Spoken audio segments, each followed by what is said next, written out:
Hello and welcome back to Small Screen Stories. This is the show where I go over all the news in the worlds of entertainment and pop culture, specifically movies and TV shows. Sometimes I do the occasional comic book, and sometimes, very, very occasionally, we cover video games as well.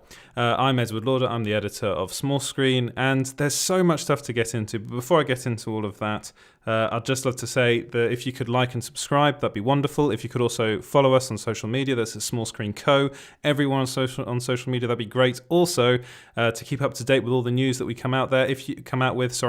And if you also want to go to the site, that's at small-screen.co.uk. You can follow me at EJ Lauder, and if you also would rather listen to this as a podcast, you can find that wherever you get your podcasts at Small Screen Stories. And if you're listening on Apple Podcasts, 5 stars would be wonderful. Right, now that I've got all that stuff out the way, let's get straight into the news of the day. And because I said there's a lot of stuff to get into, and there is, but it's mainly going to be me kind of commenting on certain things that are happening in the industry. It's actually been quite a slow news day, so I think there are only like 7 stories that I'm going to go over today, so it's going to be a relatively short show as well. But the very first thing I want to get into is the news that Tom Holland and Timothée Chalamet are reportedly being considered for a Willy Wonka prequel movie. So this is coming from Collider, so Collider actually revealed this. So Collider's a website that I think is very reputable. The stuff they tend to come out with tends to be true. Actually, I don't think they've ever published anything. Maybe they have. Maybe Jeff Snyder over there has published some things that hasn't turned out to be quite right, but they tend to be very accurate in their reporting. And they are reporting that not only that Tom Holland and Timothée Chalamet are both being considered for the role of Willy Wonka in this supposed Willy Wonka, well, not supposed, it is happening, this Willy Wonka prequel movie, but also that they've got a release date for it, which is March 17th, 2023. So it's actually not that far off. Apparently they're actively seeking a recognizable star in the mid-20s range. Now, if you're going to start talking about like who could play Willy Wonka, Timothée Chalamet is a good shout for the role. Tom Holland, I suppose, is like you're kind of looking at Tom Holland, which is more kind of, I suppose, Gene Hackman style, and then Timothée Chalamet is more in the vein of Johnny Depp's version of the character. Now, I want to say that I am a huge fan of the original, so the first, so that's Willy Wonka and the Chocolate Factory movie with Gene Wilder, which was made in 1971, or came out in 1971. It is, as far as I'm concerned, a near perfect film. I think that film is wonderful. It's one of my favourite films of all time. I thought that Tim Burton's Charlie and the Chocolate Factory was fine. It wasn't my favourite movie of his. It's probably nearer the lower end of his films, and there are some films that he's made that really aren't that good. But I could see what they were trying to go with that, what they were going with that film, or going for with that film. They were kind of giving it a bit of more not Johnny Depp. Johnny Depp played the role almost as if he was playing Michael Jackson. Which was weird, but it kind of made sense. But again, I didn't think the movie was that good, and also the film's more, more of a kind of continuation of the Willy Wonka saga rather than the original Willy. I mean, there are bits of that as well, but it kind of goes more into kind of glass elevator territory rather than just a straight adaptation of Charlie and the Chocolate Factory. I do not think for a second that Warner Brothers needs to do this. This is why this whole thing is: do we need a Willy Wonka movie? I don't think we need a Willy Wonka prequel at all. Excuse me whilst I drink something, because so as far as I'm concerned, this film does not need to be made. Why are they making it? Well, obviously they've got the rights and they want to make something, and they think this is an easy thing to do. I don't think either Tom Holland or Timothée Chalamet should attach themselves to this project. I'm pretty sure they will end up doing so. I could see them. Money does talk, so I could see them offering either actor a lot of money to do this. I think Timothée Chalamet would be right for the role, better than Tom Holland's, but I don't think he'd take it. I think Tom Holland might take it because he seems to be taking everything he can get at the moment. I think both are very, very talented actors. Personally, I think Timothée Chalamet is in a different league to Tom Holland. I think he seems to be very cautious about the roles he takes. You know, he was in Call Me By Your Name. He was in Little Women. He was brilliant. He's been brilliant in everything he's been in so far. He's, of course, going to be playing Paul in June, so the lead character in that. So, and that's being made by Warner Brothers. So there is that relationship already there between the two that's been established between the studio and the actor. So maybe he would be convinced by someone at the studio to do this film, that saying that it would be a good thing to do for his career. Personally, I don't think it would be. I think this film will tank. I think it's unnecessary. I think we've done Willy Wonka to death, you know, and two kind of films like that's kind of enough, especially when the Gene Wilder version is so iconic. I don't think you really need to be kind of going into prequel stuff either. I think who wants a Willy Wonka Origins film? Part of the allure of that character it was that he was so mysterious. You know, there was really nothing that we knew about him before. And that's one of the mistakes I think that Tim Burton's movie did. It tried to give us a backstory to Willy Wonka, which I really, really don't think we need. You know, often characters are meant to be mysterious for a reason. It's because that's what makes us attracted to them. That's what makes them so interesting, is that they are so mysterious. And often when you try to give that character an origin story, it ends up falling flat because it's not what we want. You know, ultimately, I suppose we don't really know what we want either, but I'm pretty sure there are many people out there that will be more than happy to see a Willy Wonka prequel film. But it's just something that I've never really thought would be that interesting. Well, I heard them talking about making a Willy Wonka prequel film, and I was like, I really hope this doesn't get made. Well, it looks like they are making it, which is a shame. But let me know what you guys think about that in the comments below. That was my kind of ranty bit of the show. Now that's over. Now we can go on to the next bit of news, which is, according to Daniel Rickman, Chris Evans is reportedly in talks to return as Captain America in 3 MCU projects. So the original news came from Deadline that Chris Evans was returning as Captain America. They didn't specify in what form, whether he'd be Captain America as we knew him before, a younger, potentially version of Captain America, or Old Man Cap, which is the last time we saw him in Avengers Endgame, was as Old Man Cap.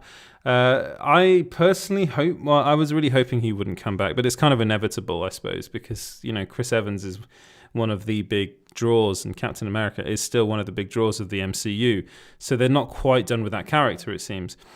Personally, I would have liked to have just seen them end it with the way they ended it in Endgame, which I think was actually a perfect ending for the character. Him giving the shield to who did he get? It was he gave it to Anthony Mackie, and I thought that was a really, really good way to end that.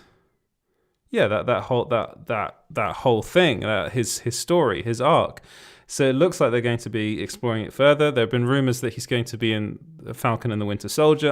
I don't think that's true. I think we haven't heard any reports of him being on set, of Chris Evans being on set. So it sounds like that's not. I don't think that's going to happen. I think it'll probably be like in a Disney Plus series and also in a movie if that's happening. If it's 3 projects, but let me know what you guys think about that in the comments below.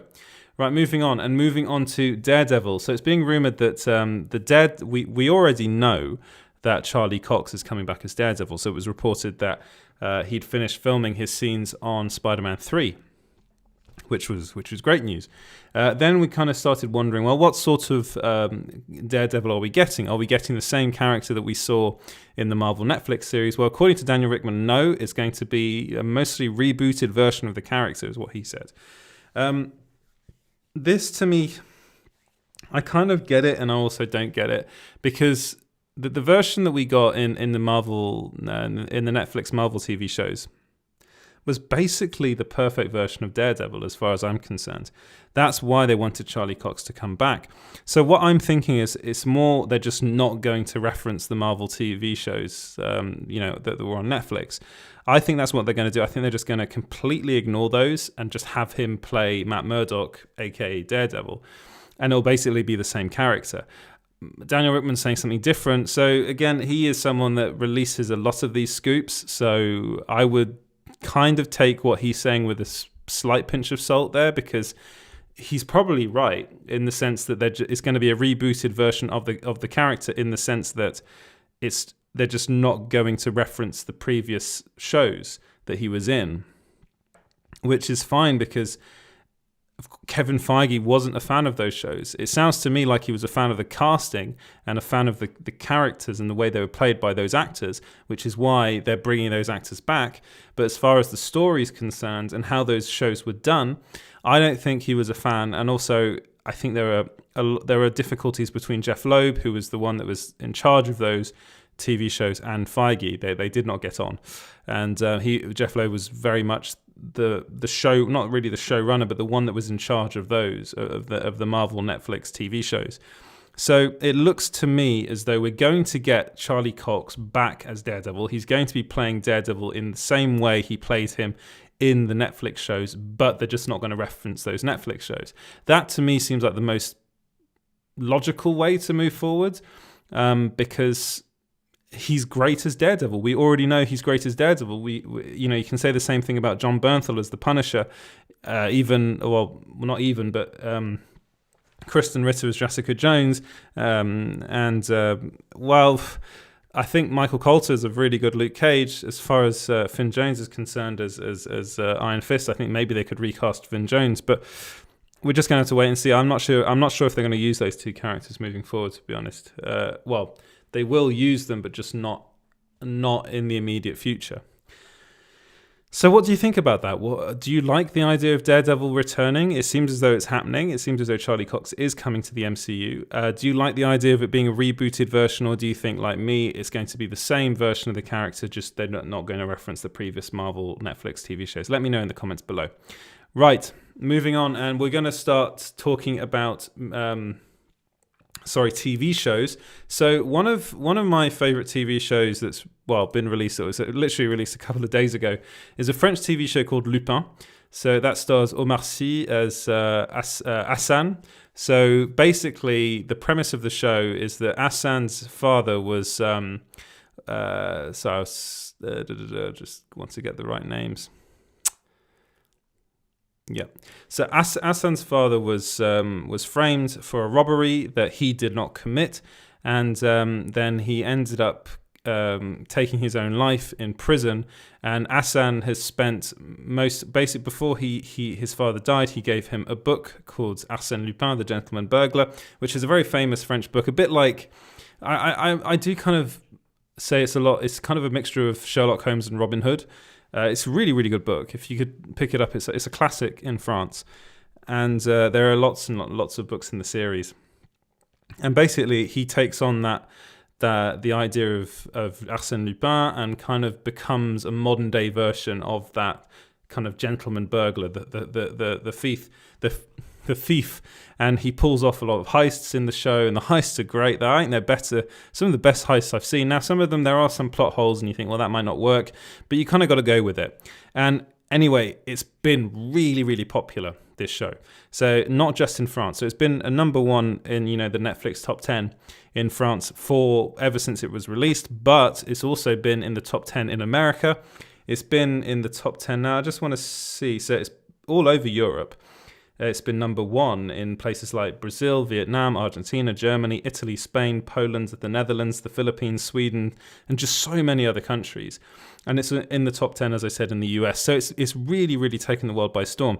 So Netflix is very good at producing these sorts of international TV shows that do well, not just in the countries they're from, like in Lupin's case, France, or Money Heist's case, Spain, but they do really well all over the world. Now, it seems as though most of those shows that do well tend to be heist TV shows, so like Money Heist and Lupin are kind of in that bracket.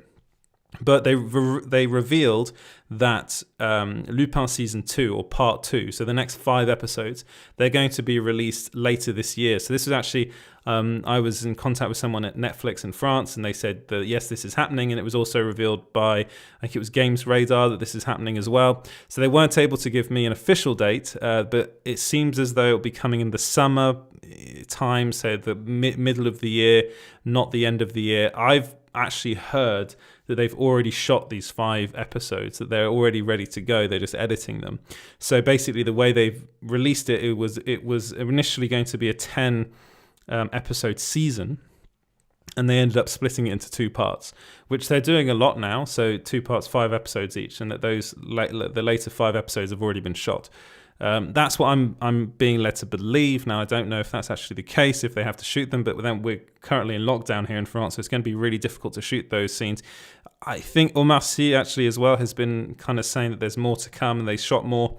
So it looks like they've shot the next subsequent 5 episodes. So those episodes will then be released later on in the year, because they want to keep this thing going. You know, it's only 5 episodes long, so it really does end on a cliffhanger as well. If you've watched the show, you'll know what I'm talking about.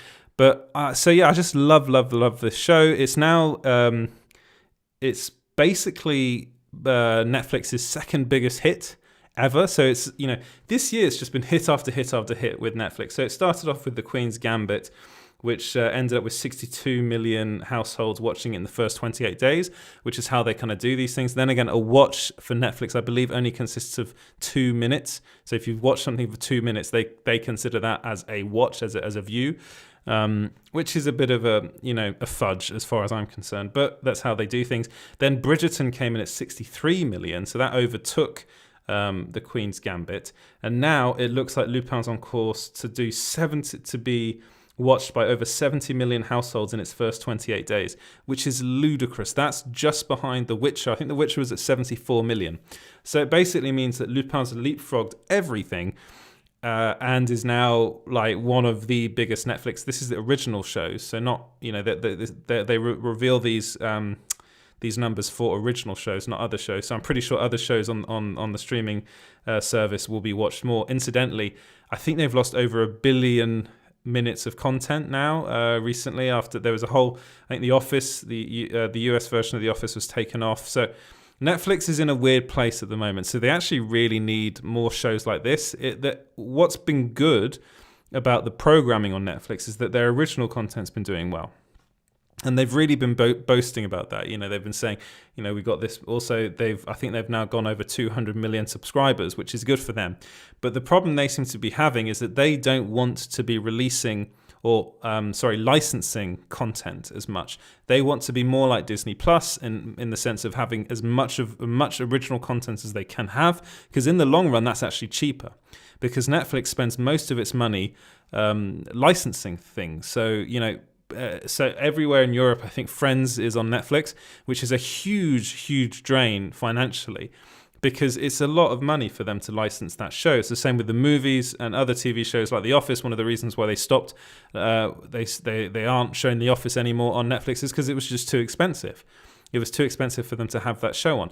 But the problem is that most of the content viewed on Netflix aren't the originals. It's actually the other stuff, the stuff that they do license. So they're looking to make more shows like Lupin, like Bridgerton, like The Queen's Gambit, that really get people talking, and they really do push them hard on the streaming service, which is normal. It's, you know, they're their original. It's the original content, but they're also starting to make more movies as well. There was that whole preview they did of all the films that are coming out on Netflix in 2021. I think it's one film every week.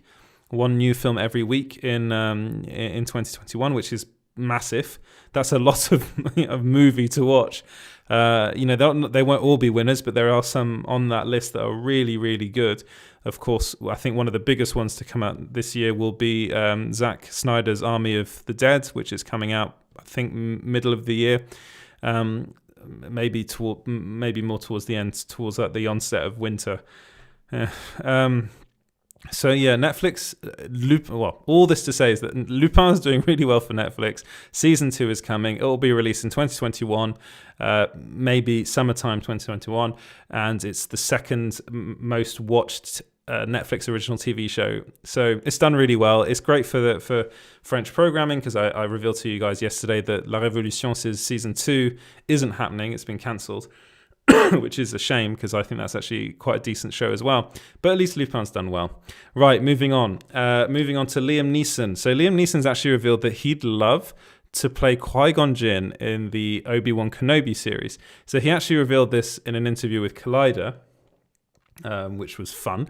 So Collider were basically teasing him a bit, I think, if you read it correctly. So he was asked in the interview whether Star Wars is starting to fade away from the cinema landscape. Neeson asked Collider whether Star Wars is starting to fade away from the cinema landscape, and then he was told that it wasn't, that they told him about the projects that Lucasfilm had lined up, so the likes of the movies that are coming out and the TV shows. One in particular was the Obi-Wan Kenobi TV show that's coming to Disney Plus, and that's going to see Ewan McGregor come back and Hayden Christensen return as Kenobi and Darth Vader respectively. And then Collider asked him whether he would like to appear in a flashback in the Kenobi show as Qui-Gon Jinn.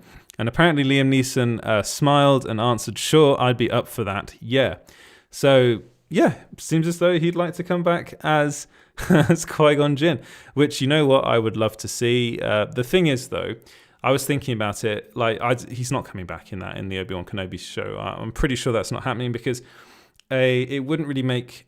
I mean, maybe it would make sense to see him turn up as like a Force ghost or in a flashback sequence, but then it might be difficult to de-age everybody. That'd be expensive.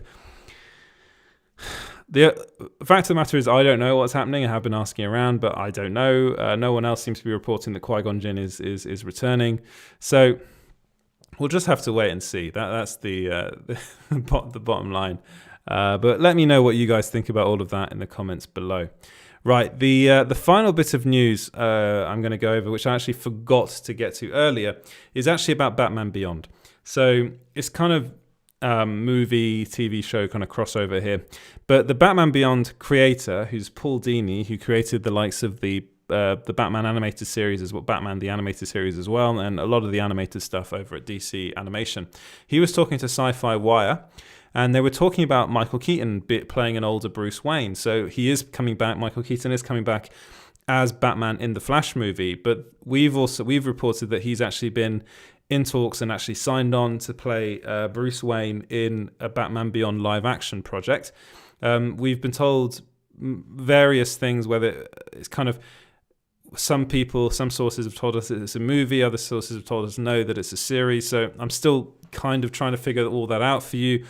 But it's at the moment it seems to be a movie.